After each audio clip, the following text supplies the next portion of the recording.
Jada is back at it, here to give everyone another Dexter Season 1 episode review video. Before I get to that, though, pretty important, if you're not caught up to the point where I am, a rewatch, you're watching Dexter, or you're just not entirely sure, then you definitely need to take the initiative and pay attention to the episode's title, which of course I'll mention as well as put in the description for you. If that happens to be the case and you're not caught up, it would be my recommendation that you don't watch this video any further, simply to stay away from any potential spoilers. This will be Dexter Season 1, Episode 11. The title of this episode is called Truth Be Told. And this will be my review, reaction, recap after just finishing watching the episode. So it leaves off with Batista in the parking lot. Rudy had stabbed him because Batista had made the connection between the amputee that was a former prostitute and the ice truck killer. And at this crime scene, Dexter is actually super infatuated with all the blood as he's still trying to figure things out, why the ice truck killer left him this message. And then there's a lot of blood at Angel's crime scene. And then we find out that Batista is actually saved during surgery, which is a surprise because there was a lot of blood. And Batista finds out that his wife, or soon-to-be ex-wife, was the first one at the hospital, and he tries to rekindle things with her, says he's going to move back in, and she's like, why? So we can be unhappy? Let's not do this to ourselves. Let's not be unhappy. So unfortunately, Angel strikes out there, and I don't think we see Batista's wife anymore. That wife, at least. Correct me if I'm wrong, but I don't recall her being in any more episodes. He has other relatives and another wife, but not her. I don't even remember her name now that I think about it, but oh well. And then Rudy, he actually tracks down and kills that amputee that used to be a prostitute who had talked to Batista, leaving all her remains chopped up in a public Christmas display. And then everyone is mostly working at that latest crime scene of the ice truck killer. And then there's actually footage on a tape left at the scene revealing that the killing was done in a residential building with an impressive cold storage room that would generate a lot of power. Deb is getting a lot closer to Rudy with this. His request for them to get out of town and talk has her puzzled. And she asked Dexter to talk to Rudy. Like, Dexter and her have a lunch date, and she purposely pretends that she has to go to a call, and then Rudy shows up so Dexter can talk to him, and Dexter learns that Rudy is thinking of proposing to her, and Dexter tells Deb this information, who is quite excited by this news.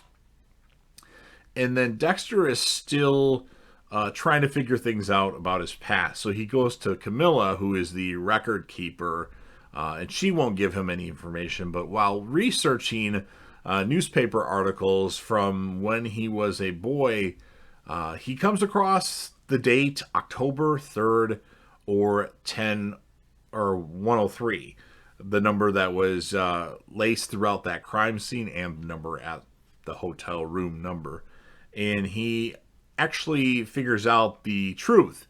His mother was a police informant who was massacred, and there's no mention of him in the news articles that he finds. And Dexter brings this information to Camilla. He tells her, like, I found out what's going on. She's like, oh, you weren't supposed to look that up. I purposely removed all that and got rid of that from records. And he wants to know every little detail, as he should realize every detail. But that's that. And then Dexter also has to deal with Cody, who has run away from home. And Dexter quickly realizes that Cody has gone to the park where he used to have his court-ordered visits with his father, Paul.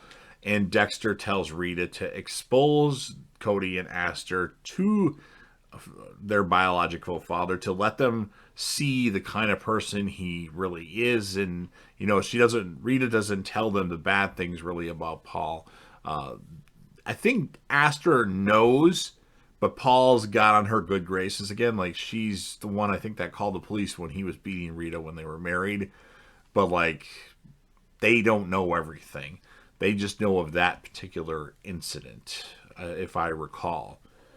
So Dexter then goes to visit Batista, and he sees teeth marks on the back of Batista's head where he struck the person that did the stabbing of him.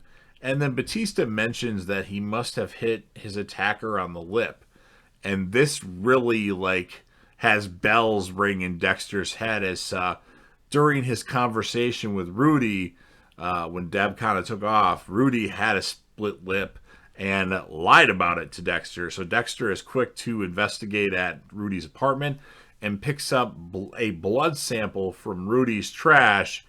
And later in the episode, analysis do reveal that that's a match for the blood found on Batista's shirt. So, oh boy, things are definitely starting to, or the pieces to the puzzle are being put together. And then LaGuerta receives word that she is being replaced. And Tom Matthews says she's being replaced by Edme Pasquale, who is somebody that actually got shot in the line of duty. And she'll be more of a hero, like actually is a hero to the community versus LaGuerta. So she's pissed. And it's a direct consequence of her making Matthews look like a fool when she announced that the ice truck killer was indeed still at large, after the police assured the public that the killer had already been caught, Neil Perry. And then Rita decides to actually follow Dexter's advice and take the kids to visit Paul in jail. This time she wants them to see him for who he really is, which is a criminal, even though technically this time he really didn't do anything to go there. Dexter planted evidence on him, so to speak, put the drugs inside of him. And then the alarm bells further go off in Dexter's head about Rudy being the ice truck killer, and he tries to stop Deb from seeing Rudy that evening, but he realizes that Rudy is actually already convinced Deb, or Deb has already went to see him.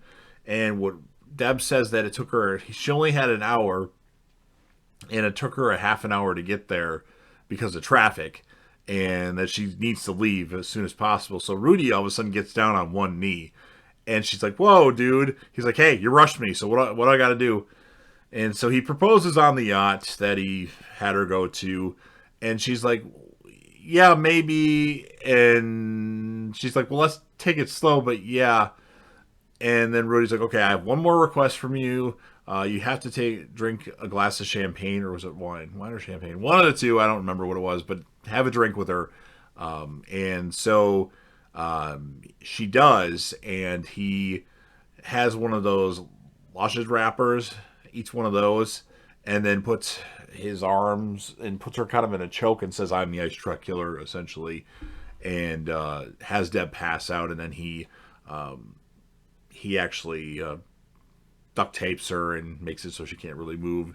And Dexter is frantically trying to find her. He's kind of in a state of panic.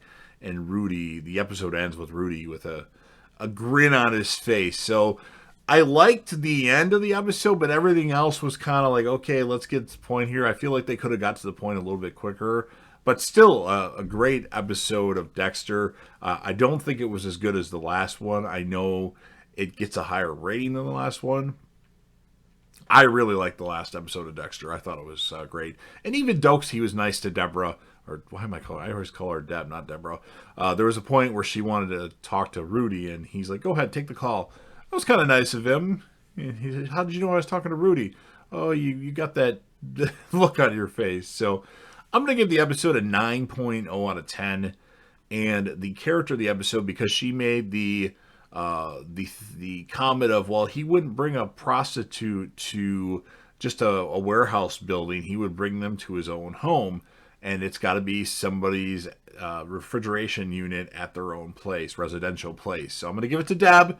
Deb is the character of the episode, and I think it was a pretty good ending of the episode. Obviously, Rudy had some big moments in the episode, but he was the character of the last episode. So you've heard what I have to say. Now it's your turn. The next review of the series will be the season 1 finale. That's going to be a lot of fun. We'll get some more revelations in that episode. But it's your turn to tell me what you thought of this episode. So first, if you're a fan of Dexter, if you're a fan of Dexter New Blood or anything that I talk about or anything on JDev TV, which I guess is the same thing, or if you just want to help me out with the YouTube algorithm, and by the way, my left eye right now is getting really, really blurry, go ahead and smash that like button. If you know anybody that would be interested in any Dexter content or Walking Dead content or any UFC live reactions, hey, it's a stretch, but if anybody you know is interested in that stuff, send them my way. I would appreciate it. Of course, if you want to share this video across any of your social media platforms, that'd be great. I would appreciate it. Sound off in the comment section about what your thoughts are on this episode. Give me your analysis, what your favorite moment of the episode was, what would you score this episode out of 10, and who would be your standout character or characters of the episode. Now, typically, I don't have Dexter be the character of the episode, because otherwise it'd just be Dexter, Dexter, Dexter, Dexter, Dexter, Dexter for most of the episode. So do that. And then, of course, last but certainly not least, I'm always trying to grow the channel, and it hasn't been as good since Dexter New Blood ended as far as the number of subscribers. So I need your help to do so. So if you're not subscribed already and you like my Dexter content or any other content I do, please consider subscribing. Join the team, show your name, support, and be part of something special, and JDev will return.